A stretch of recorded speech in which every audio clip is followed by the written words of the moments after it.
Bonsoir les amis de Coup de Sifflet ou de la Prolongue, j'espère que vous allez bien. Vidéo réaction concernant tout ce qu'il s'est passé aujourd'hui en Ligue 1.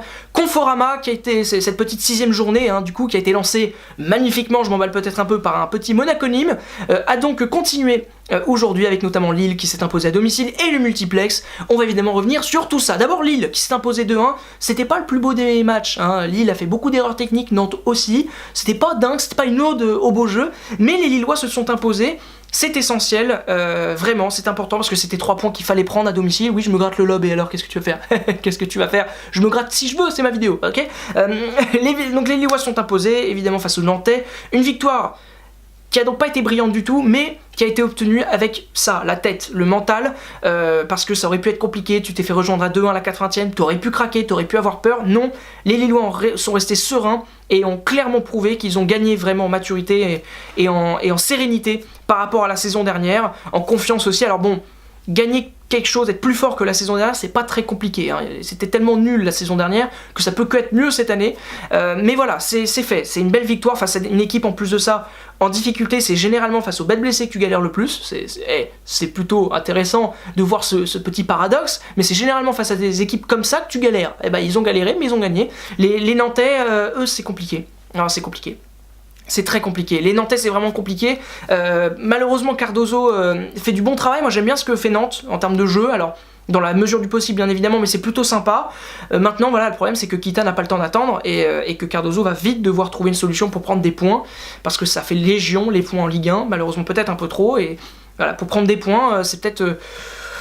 en évitant de bien jouer que tu vas les avoir, donc c'est un peu dommage, mais les Nantais, voilà, va falloir qu'il se passe quelque chose à Nantes parce que ça va pas bien du tout, enfin ça ne gagne pas de points malheureusement et c'est bien dommage pour cette équipe qui tente, qui essaye, malheureusement ça marche pas. Les matchs du multiplex, alors c'était franchement très ennuyant, le seul match sympa, ou en tout cas la seule mi-temps sympa, on va quand même se calmer, la première mi-temps était quand même une purge, c'était la deuxième mi-temps de Strasbourg face à Amiens, victoire 3-1, donc des Strasbourgeois. Je me gratte le nez maintenant, après le lobe, le nez, c'est fou, c'est incroyable. Alors les Strasbourgeois ont gagné, deuxième mi-temps de dingue. Vraiment, deuxième mi-temps de dingue, public en feu, communion, il y a un truc dans ce club quand même, il y a une âme en plus à Strasbourg qui fait que quand ça part, quand ça s'enflamme, waouh, c'est quand même sympa. Je sais pas si vous vous en souvenez, mais la victoire face au PSG par exemple de la saison dernière, c'était quand même pas n'importe quoi, c'était quand même un beau moment de football, de communion. Je me regratte le nez, comme quoi il se passe quelque chose aujourd'hui, vraiment, je me gratte de partout. C'est fou, c'est peut-être le multiplex de mauvaise facture qui me fait faire ça. Ouais, je me gratte le nez. Quand je me gratte le nez, c'est que c'est de mauvaise facture. Bah voilà, je me gratte le nez, c'est de mauvaise facture. Et alors en plus, je me gratte le nez au moment où je parle du meilleur match du multiplex. Ça n'a complètement aucun sens. Mais donc voilà, les Strasbourgeois se sont imposés, victoire très importante face à des Amiénois qui ont pris 6 buts en 2 matchs, donc 3 face à Lille la semaine dernière et donc 3 ce soir.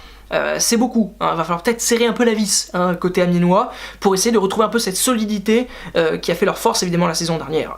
Les autres rencontres, 2 victoires importantes à domicile à souligner, maintenant que je me gratte l'arrière du crâne parce que là ça devient compliqué.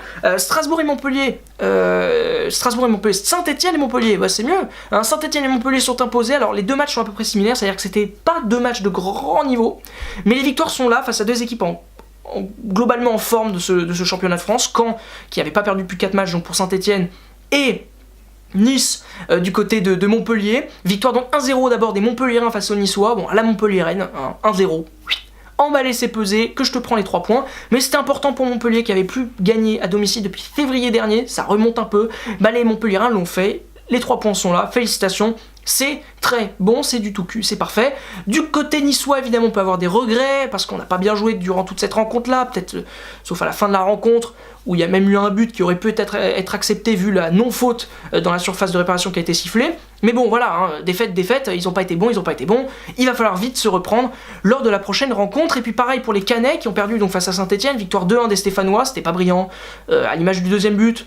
Wow, le deuxième but stéphanois, regardez-le en replay si vous pouvez, c'est magnifique, c'est une action de dingue, vraiment, c'est bien construit, c'est vraiment sexy. Le deuxième but en plus a été inscrit sur un penalty, le but de l'égalisation à la base de Kazri, c'est un penalty, donc non, c'était pas du beau jeu. Maintenant la victoire y est, ça faisait pas mal de matchs qui n'avaient pas marqué, 3 il me semble pour les Stéphanois, 318 minutes, voilà, 318 minutes sans marquer.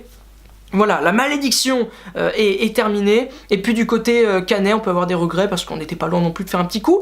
Et puis les 2 derniers matchs, 2-0-0, voilà, pas besoin forcément d'en parler trop. C'était deux matchs de très mauvaise facture, et c'est pour ça que je me regratte le nez. C'était vraiment de très mauvaise facture, vraiment pas très agréable. Alors le 0-0 entre Reims et Dijon, je m'y attendais, hein. Les Dijonais qui ont tellement souffert défensivement ces derniers temps ont bétonné face à une équipe qui offensivement n'a pas beaucoup de talent. Donc bah voilà, 0-0, assez logique, même si j'y ai cru dans mes pronos, j'avais mis 1-0 pour Reims, le mec est fou, mais bon, je me doutais bien que ce serait pas un match de dingue.